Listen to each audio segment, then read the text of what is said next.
वक्त में छोड़ दे तो हम आपके बाद जिंदा रहे। कसम है खुदाए वहदहू ला शरीक की, जब तक हमारे जिस्म में जान है आप ऊपर आपके बाल को जो है कोई बाल बेकार नहीं कर सकता है और आप पर आँच लाने नहीं देंगे। अल्लाह अकबर। आका हुसैन ने सबका शुक्रिया अदा किया, सब लोग चले गए और आपने फरमाया कि आज की रात अपने घर को मना लो, नमाजों की मुकम्मल तरीके से पाबंदी के साथ नमाजों को पढ़ लो, कुरान की तिलावत कर लो और अपने गुनाहों से रब्बे कायनात की बारगाह में माफी मांग लो। सारे लोग ये काम कर रहे हैं। अल्लाह अकबर। रात का सन्नाटा है। सैयदा ज़ैनब रज़ियल्लाहु तआला अन्हा अपने खैमे से निकलती है और निकलने के बाद आका हुसैन के खैमे में तशरीफ लाती है। रात का सन्नाटा है। आका हुसैन ने फरमाया बहन ज़ैनब रात के सन्नाटे में खैमे में आने की जरूरत क्या है? अल्लाह अकबर। सैयदा ज़ैनब फरमाती है भाई हुसैन आपके गले को दबाना चाहती हूँ। अल्लाह अकबर। वजू क्या है? फरमाया कि ऐ मेरे भाई हुसैन, जब आप छोटे थे नाना जान आपके गले को चूमा करते थे तो एक मर्तबा मैंने अपनी माँ फातिमा ज़हरा से पूछा था कि ऐ मेरी माँ जरा ये बताओ नाना जान मुस्तफा जान रहमत भाई हुसैन के गले को क्यों चूमते हैं? तो मेरी माँ फातिमा ज़हरा ने बताया था कि बेटा इसलिए चूमते हैं कि तुम्हारा ये भाई एक दिन आएगा, एक वक्त आएगा कि तुम्हारा ये भाई मैदान करबला में इसी गले को कटाकर नबी की शरीयत को बचाएगा, नबी के दीन को बचाएगा, नबी के पैगाम को बचाएगा। अल्लाह अकबर। आका हुसैन रज़ियल्लाहु तआला अन्हु फरमाते हैं ऐ सैयदा ज़ैनब अगर आप इजाजत दो तो मैं आपकी कलाइयों को चूम लूं। आपने फरमाया कि ऐ भाई हुसैन इसकी वजह क्या है? सैयदा ज़ैनब से आका हुसैन फरमाते हैं दरअसल जब आप छोटी थी तो मैंने भी अपने बाप अली के मुर्तज़ा से सुना कि सैयदा ज़ैनब करबला के बाद आएगा कि सैयदा ज़ैनब अपने हाथों में हथकड़ियों को पहनेगी। अल्लाह अकबर। आका हुसैन रज़ियल्लाहु तबारक व तआला अन्हु दोनों से बातचीत करते हैं।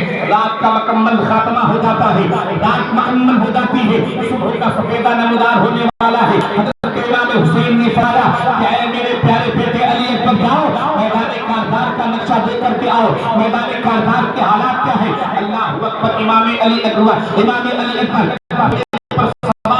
घोड़े लगाते हैं, मैदान के सामने आते हैं, क्या देखते हैं? सारे मैदान में सन्नाटा है लेकिन उसी मैदान में एक नकाबपोश खातून अपने हाथों से अल्लाह अकबर मैदान करबला की कंकरियों को चुन रही है, मैदान करबला की कंकरियों को उठा रही है। आप गए जाने के बाद आपने सलाम अर्ज किया, कोई जवाब न आया। दोबारा कोई जवाब न आया। आपने सलाम अर्ज किया, कोई जवाब न आया।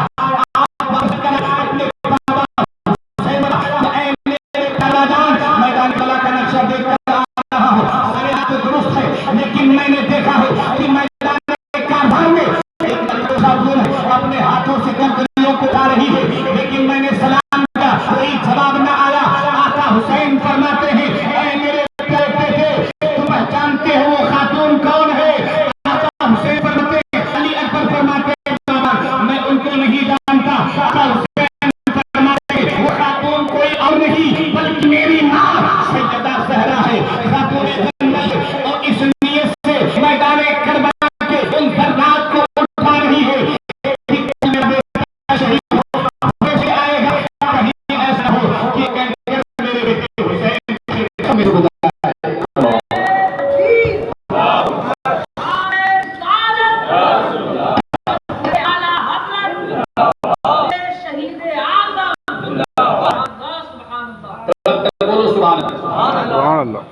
शुहदाए करबला के चाहने वालों, आका हुसैन के मानने वालों, जरा तवज्जो करो तो खातून अपने बेटे के जिस्म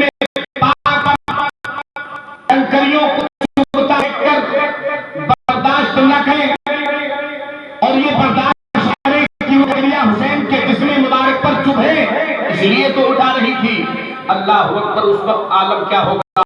जालिम यजीदियों ने आका हुसैन के जिस्म पाक पर वार किया होगा, आका हुसैन के जिस्म नाज़रीन पर तीरों की बारिश की होगी, आका हुसैन के गले को काटा होगा। उस खातून जन्नत का आलम क्या होगा? अली के मुर्तज़ा का आलम क्या होगा? हज़रत जो है फातिमा ज़हरा और मुस्तफा जान रहमत اللہ اکبر کا عالم کیا ہوگا؟ پیارے دوستو، میرے آقا حسین اعظم رضی اللہ تعالی عنہ کی شہادت پر ساری کائنات رو رہی ہے، آخرات صبح کا سفیدہ نمودار ہو رہا ہے۔ ادھر عمرو بن سعد نے دیا، جنگ کا ڈگا بتا دیا، یزید کی بیعت کرو یا مجھ سے لڑنے کے لیے تیار ہو جاؤ۔ امام حسین رضی اللہ تعالی عنہ فرماتے ہیں کہ ظالم سن لے، حسین کو اگر بیعت کرنا ہوتا تو حسین مدینہ کبھی چھوڑتا، حسین کو اگر بیعت کرنا ہوتا تو مکہ کی حسین گلیوں کو چھوڑ کر میدان کربلا میں نہ آتا۔ اے ظالم عمرو بن سعد سن لے، حسین سب کچھ قربان کر سکتا ہے لیکن ظالم یزید کے ہاتھ پر اپنے ہاتھ کو بیعت نہیں کر سکتا۔ وقت آ گیا تو اس نے کہا اے لوگوں گواہ رہنا کہ سب سے پہلا تیر امام حسین پر میدان کربلا میں اگر کسی نے چلایا تھا تو عمرو بن سعد نے چلایا تھا۔ اللہ اکبر، تاکہ یزید کے دربار میں مجھے زیادہ انعام و اکرام مل سکے، ابن زیاد کے دربار میں مجھے زیادہ انعام و اکرام مل سکے۔ اور عمرو بن سعد کون ہے؟ یہ سعد ابن ابی وقاص کا بیٹا ہے۔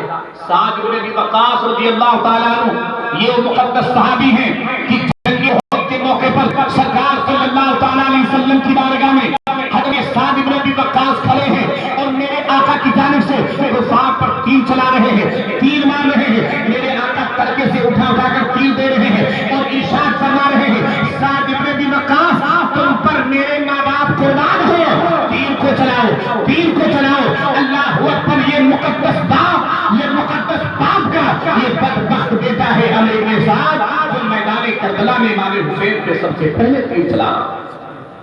اللہ اکبر، آؤ ذرا دیکھو، میدان کربلا میں سبھی آپ کے جالسات تھے لیکن ایک ایسا عاشق جس کی شادی کے فقط 17 دن ہوئے۔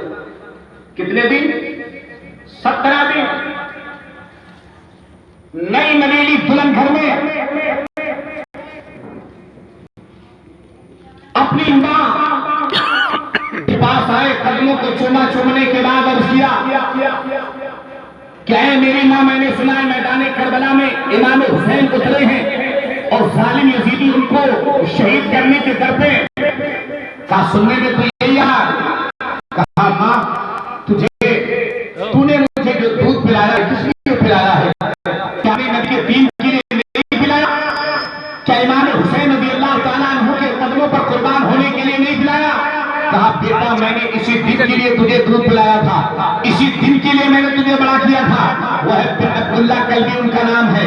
اللہ اکبر، کہا کہ آپ کو بھی اجازت دیجیے۔ ماں نے کہا بیٹا میری طرف سے مکمل اجازت ہے۔ اللہ اکبر، سب سے پہلے گئے، اس کے بعد بیوی کے پاس اور جانے کے بعد کہتے ہیں کہ اے میری شریک حیات، یہ حق ہے کہ تو نے میرے لیے اپنے ماں باپ کو چھوڑا، اپنے بھائی بہن کو چھوڑا، اپنے گھر بار کو چھوڑا، اپنی سہیلیوں کو چھوڑا، صرف میری وجہ سے، لیکن آج میں